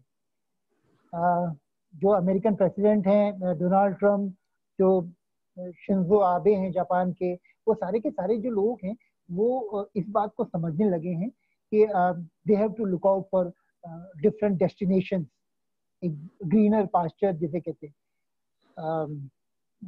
बहुत ज्यादा तो मुझे मालूम नहीं, लेकिन ये जो प्लग एंड प्ले मॉडल्स हैं और जो MSIS करके जो है आप लोगों का जो ये स्कीम्स चल रही हैं, मैं बहुत आशावान हूँ। By nature also I am very positive. और मुझे लगता है कि हमने बहुत सारी लड़ाइयाँ लड़ी हैं हिंदुस्तान ने और विश्व ने, इस तरह के बहुत सारे मंजर पहले भी देखे हैं, है ना। तो डिमांड जितनी हम लोग पैदा कर सकेंगे अपनी कंट्रीज के अंदर, जितना प्रोडक्शन हम लोग इंक्रीज कर सकेंगे, तो मेरे ख्याल से आने वाले 2 साल और 5 साल के बीच हमारी जो इकोनॉमी है वो वापस पटरी पे आएगी, ऐसा मेरा मानना है।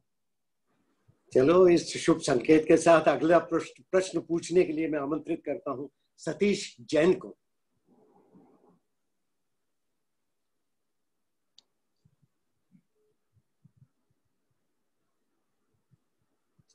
श्री सतीश जैन।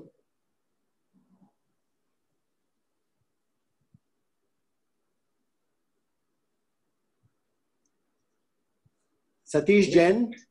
नेक्स्ट ले लीजिए सर। उदेश दसाणी।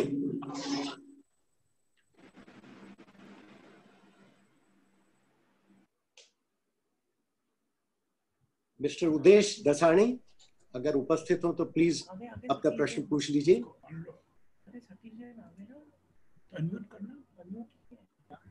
हेलो सर, आवाज आ रही है मेरी? हाँ जी, हाँ जी, आवाज आ रही है? हाँ, नमस्कार नेगी साहब। नमस्कार। बहुत ही इंस्पायरिंग आपकी लाइफ स्टोरी है और मतलब सबके दिल को छू गई है आपकी कहानी। तो थैंक यू देश जी, थैंक यू सो मच। अभी इसी क्या है कि आपकी जो इतनी हार्ट टचिंग स्टोरी है, इसके साथ साथ जो आपकी इंस्पायरिंग लाइफ है, उसी के बेसिस पे फिल्म भी आपकी उतनी ही इंस्पायरिंग बनेगी ताकि लोगों को बहुत पसंद आई। तो मुझे पूछना सर, शाहरुख खान भी जैसे आपका, he is also supposed to be a very dedicated actor, तो आपका और टोटल फिल्म में शाहरुख खान के साथ इंटरेक्शन और टोटल आपका वो कैसा रहा? थोड़ा सा सफर हमको बताइए ना। शाहरुख जी के साथ में करीब करीब 2 साल हम लोग साथ में रहे, 2 इयर्स, ऑलमोस्ट 2 इयर्स। क्योंकि चक दे इंडिया एक ऐसी पिक्चर थी जो which took a very long time to make, you no.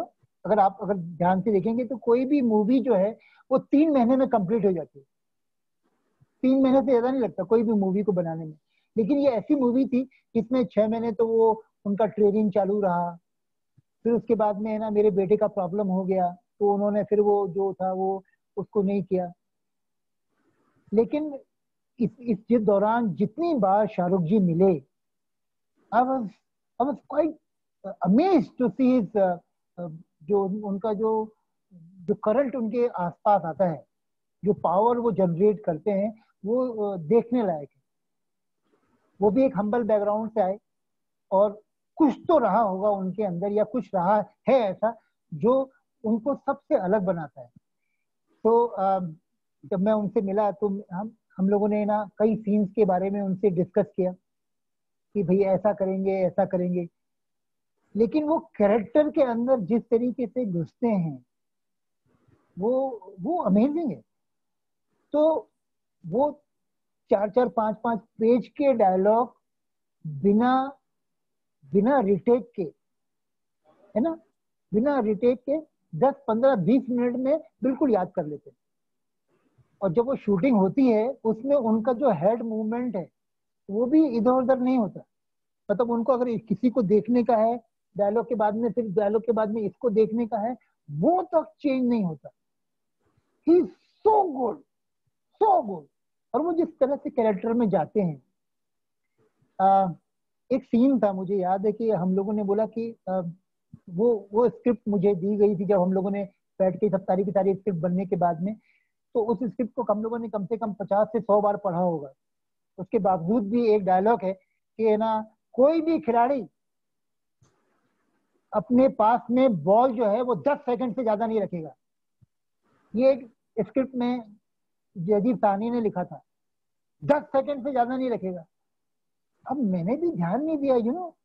फिर उसके बाद में है ना, वो वॉकी टॉकी से फोन आया, सर आपको बुला रहे हैं वो शाहरुख भाई। तो गए वहां पे, तो बोले नेगी सर ये 10 सेकंड ज्यादा नहीं लग रहा, आप 10 सेकंड में तो पूरा 100 मीटर मार दो, यू नो, यू अंडरस्टैंड। थोड़ा बहुत भी खिलाड़ी जानते होंगे। मैंने कहा हाँ, बाप रे।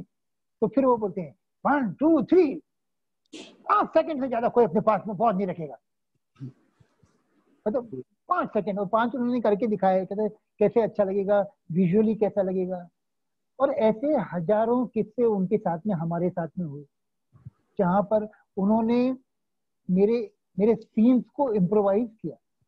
मैंने 20-20 दिन बैठ के वो सीन्स को डिजाइन किया था। कई सीन रहते थे, वो शुरू का सीन था चक दे का ओपनिंग सीन, वही कोई है ना मैच नहीं है, वो कोरियोग्राफी है।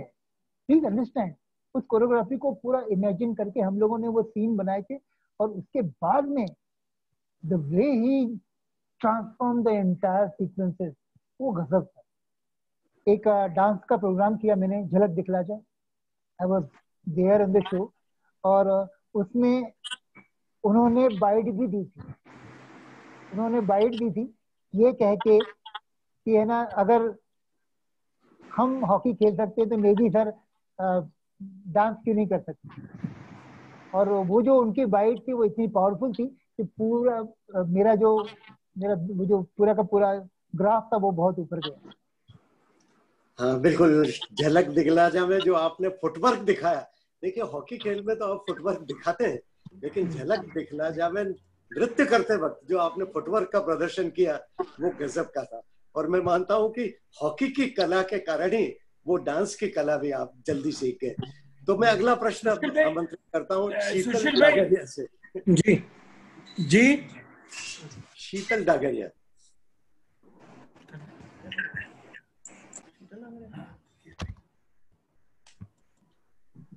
शीतल डागरिया। शीतल जी आप बोले। हेलो। हाँ शीतल जी आवाज आ रही है, आप बोले। हाँ सर, गुड इवनिंग। आप जीवन में फिटनेस को कितना इम्पोर्टेंस देते हैं और हमें उसको कैसे डेली रूटीन में भी यूज करना है, प्लीज कुछ बताइए उसके बारे में। मुझे लगता है कि मेरी ना जितनी भी सफलता रही है अभी तक, उसमें फिटनेस का जो है वो बहुत ज्यादा इम्पोर्टेंस रहा है। मेरे ख्याल से अगर डांस भी अगर आप देखें, अगर मैंने डांस शो में अगर हिस्सा लिया था तो मैं कम से कम 4 से 5 घंटे डेली डांस करता था। 4 से 5 घंटे, मतलब मेरी जो कोरियोग्राफर थी वो थक जाती थी, but I never used to get tired. मैं कोई भी काम करता हूँ उसमें मेरा जो आवर्स हैं, जो जिस तरीके से मैं आउटपुट देता हूँ, वो बहुत ज्यादा 100% कमिटमेंट रहता है। तो हर एक की जिंदगी में फिटनेस का बहुत ज्यादा महत्व है, स्पेशली अभी ये कोरोना के वक्त के ऊपर अपनी इम्यूनिटी को इम्प्रूव करना बहुत जरूरी है। और उस समय आपको अपना फिटनेस लेवल जो है और अपना जो डाइट है, न्यूट्रिशन है, उसके ऊपर बहुत विशेष ध्यान देना पड़ेगा। अच्छी हेल्थ होगी तो यू कैन एंजॉय लाइफ। अगर अच्छी हेल्थ नहीं है तो आपके पास में पैसा है, आपके पास में ये है, you will not be able to enjoy. तो मैं उसको अपने टॉप प्रायोरिटी रखता हूँ हमेशा। विक्की ओसवाल जी। हेलो। हेलो। हाँ जी नमस्कार। सुशील भैया, विक्की ओसवाल जी क्वेश्चन पूछना चाहते हैं। विक्की ओसवाल जी फ्रॉम बॉम्बे, जीटो चैप्टर। जी जी जी नमस्कार नेगी साहब। हाँ नमस्कार नमस्कार। It was really a inspiring and beautiful story, आपकी लाइफ ट्रूथ स्टोरी। मैं ये पूछना चाहूंगा, स्पोर्ट्स का इम्पोर्टेंस क्या है लाइफ में? आप यूथ को बताएं कि हाउ इम्पोर्टेंट स्पोर्ट्स इज एक हेल्थ के लिए भी, और वो बिजनेस में भी कैसे इफेक्ट कर सकता है अगर if you are a good sportsman और if you are a health, if you are in a good shape. नहीं, बहुत अच्छा सवाल है। आप बिल्कुल, आप स्वयं भी ऐसा लगता है कि कोई अच्छे बिजनेसमैन है, इसमें तो कोई संदेह नहीं जब आप ये सवाल पूछ रहे हैं। मैं समझता हूँ कि खेलकूद से कई बातें हम सीखते हैं।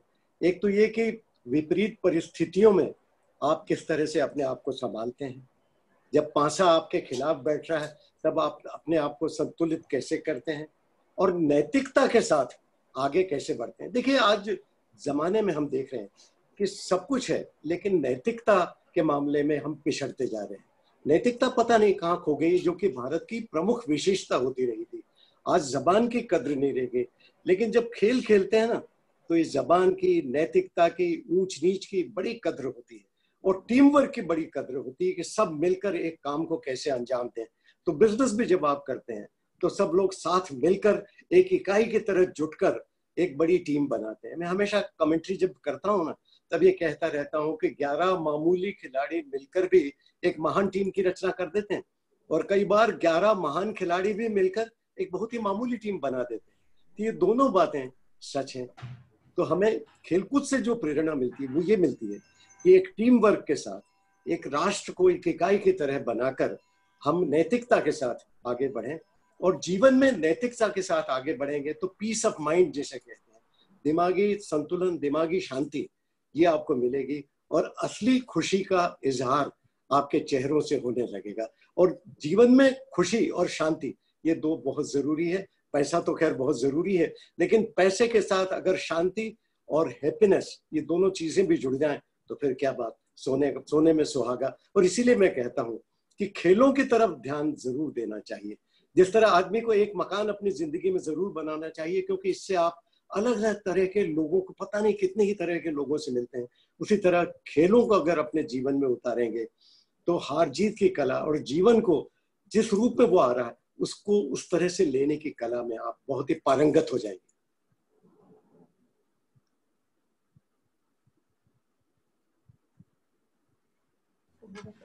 सतीश जैन साहब जो पहले नहीं क्वेश्चन पूछ सके थे, अब सतीश जैन साहब क्वेश्चन पूछा।